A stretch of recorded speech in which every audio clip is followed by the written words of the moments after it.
ಕೇಂದ್ರ ಮತ್ತು ಪ್ರಸಾರ ಸಚಿವಾಲಯ, ಕೇಂದ್ರ ಸಂವಹನ ಇಲಾಖೆ ಮಂಗಳೂರು ಹಾಗೂ ಸರ್ಕಾರಿ ಪ್ರೌಢಶಾಲೆ ತೆಂಗಿನಗುಂಡಿ ಭಟ್ಕಳ ಇದರ ಸಂಯುಕ್ತ ಆಶ್ರಯದಲ್ಲಿ ವಂದೇ ಮಾತರಂ ಗೀತೆಯ 150ರ ವರ್ಷಾಚರಣೆ ಮತ್ತು ವಿಕಸಿತ ಭಾರತ 2047ರ ಕಾರ್ಯಕ್ರಮವನ್ನು ತೆಂಗಿನಗುಂಡಿ ಪ್ರೌಢಶಾಲೆಯಲ್ಲಿ ವಿಶಿಷ್ಟವಾಗಿ ಆಚರಿಸಲಾಯಿತು. ಕಾರ್ಯಕ್ರಮದ ಆರಂಭದಲ್ಲಿ ಕರ್ನಾಟಕ ಸಂಗೀತ ಮತ್ತು ನಾಟಕ ಅಕಾಡೆಮಿ ಬೆಂಗಳೂರು ಇವರ ವತಿಯಿಂದ ಬಂಟದೇವ ಯುವಕ ಸಂಘ ಆಮ್ದಳ್ಳಿ ಕಾರವಾರ ಇವರು ನಡೆಸಿಕೊಟ್ಟ ಜಾನಪದ ನೃತ್ಯ ಮತ್ತು ವಿಕಸಿತ ಭಾರತ ಕುರಿತ ಜಾಗೃತಿ ಪ್ರಾಸನಗಳು ಮನಸೂರೆಗೊಂಡವು.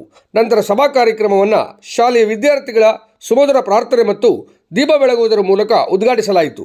ಬಂದಂಥ ಸರ್ವರನ್ನು ಶಾಲೆಯ ಮುಖ್ಯ ಗುರುಗಳಾದ ಸಂತೋಷ್ ರೇಷ್ಠಿಯವರು ಸ್ವಾಗತಿಸಿದರು.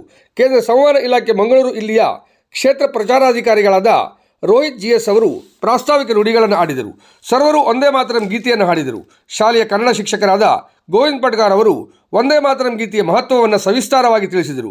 ಕ್ಷೇತ್ರ ಶಿಕ್ಷಣಾಧಿಕಾರಿಗಳಾದ ವೆಂಕಟೇಶ್ ನಾಯಕ್ ಅವರು ಕಾರ್ಯಕ್ರಮದ ಕುರಿತು ಮೆಚ್ಚುಗೆಯನ್ನು ವ್ಯಕ್ತಪಡಿಸಿ ತಮ್ಮ ಅನಿಸಿಕೆಗಳನ್ನು ಹಂಚಿಕೊಂಡರು. SDMC ಅಧ್ಯಕ್ಷರಾದ ಮೋಹನ್ ದೇವಾಡಿಗ ಮತ್ತು ಹೆಬಳೆ ಪಂಚಾಯತ್ ಅಧ್ಯಕ್ಷರಾದ ಶ್ರೀಮತಿ ಪಾರ್ವತಿ ನಾಯ್ಕ್ ಅವರು ತಮ್ಮ ಅನಿಸಿಕೆಗಳನ್ನು ವ್ಯಕ್ತಪಡಿಸಿದರು. ಕಾರ್ಯಕ್ರಮದ ಅಂಗವಾಗಿ ವಿದ್ಯಾರ್ಥಿಗಳಿಗೆ ನಡೆಸಿದ ಸ್ಪರ್ಧೆಗಳಲ್ಲಿ ವಿಜೇತರಾದ ವಿದ್ಯಾರ್ಥಿಗಳಿಗೆ ಬಹುಮಾನವನ್ನು ವಿತರಿಸಲಾಯಿತು. ಕಾರ್ಯಕ್ರಮದಲ್ಲಿ ಕ್ಷೇತ್ರ ಶಿಕ್ಷಣಾಧಿಕಾರಿಗಳ ಕಾರ್ಯಾಲಯದ ಅಧಿಕಾರಿಗಳು ಮತ್ತು ಸಿಬ್ಬಂದಿಗಳು, ಕ್ಷೇತ್ರ ಸಂಪನ್ಮೂಲ ಕೇಂದ್ರ ಭಟ್ಕಳದ ಅಧಿಕಾರಿಗಳು ಮತ್ತು ಸಿಬ್ಬಂದಿಗಳು ಹಾಗೂ ಗ್ರಾಮ ಪಂಚಾಯತ್ ಉಪಾಧ್ಯಕ್ಷರು ಭಾಗವಹಿಸಿದ್ದರು.